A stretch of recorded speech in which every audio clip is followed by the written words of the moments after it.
এইখন বানে বিধ্বস্ত কৰা মৰিগাঁও জিলাৰ লাহৰীঘাট কাঠনি পলাশগুৰি,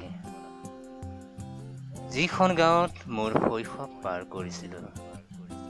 সেই গাঁওখনলৈ ব্ৰহ্মপুত্ৰৰ গৰাখহনীয়াই যেন নমাই আনিলে এক ভয়ংকৰ সমস্যা।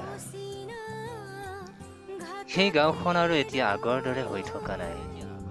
2017 চনৰ 11 আগষ্টত হোৱা প্ৰবল বানপানীৰ কবলত পৰি ইতিমধ্যে ধ্বংস হৈ গৈছে সাতাম পুৰুষীয়া ঐতিহ্যমণ্ডিত শুৱনি এই গাঁওখন। কত আশা, কত সপোনেৰে সজা মৰমৰ ঘৰটো যেন থান বান কৰি পেলালে এই বলিয়া বানে। দিশহাৰা হল কত পৰিয়াল, চকুৰে যেন বাট নেদেখা হল বহুজন। প্ৰাণৰ আশংকাত চিঞৰি চিঞৰি কান্দি উঠিল বহুজন।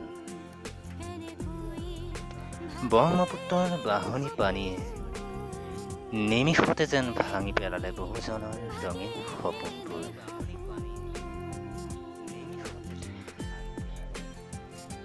চকুৰ আগতে নিজৰ ঘৰখন, নিজৰ আপোন গাঁওখন, নদীৰ বুকুত জাহ যোৱাৰ দৃশ্য দেখি হহুৱাই কান্দি উঠিল বহুজন।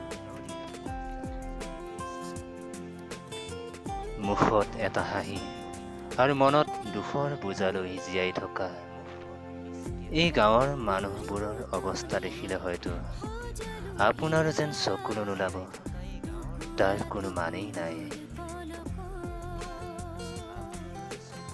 পিছে এই দুখৰ মাজতো জীয়াই থাকিবলৈ, এতিয়া সংগ্ৰাম কৰিবলৈ চেষ্টাৰ অব্যাহত ৰাখিছে কাঠনি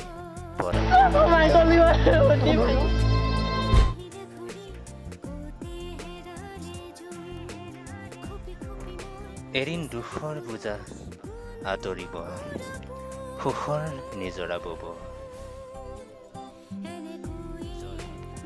ৰথৰ চকৰিৰ দৰে ঘূৰি দুখৰ মাজতো যেন সুখ আহিব ঘূৰি। এন্ধাৰ আঁতৰি সোণোৱাৰী হেঙুলি কিৰণে আহি উপচাই তুলিব হিয়া।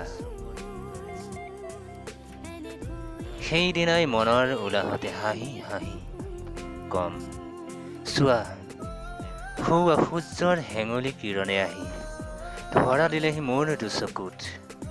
আজি মই সুখী, অত্যন্ত সুখী।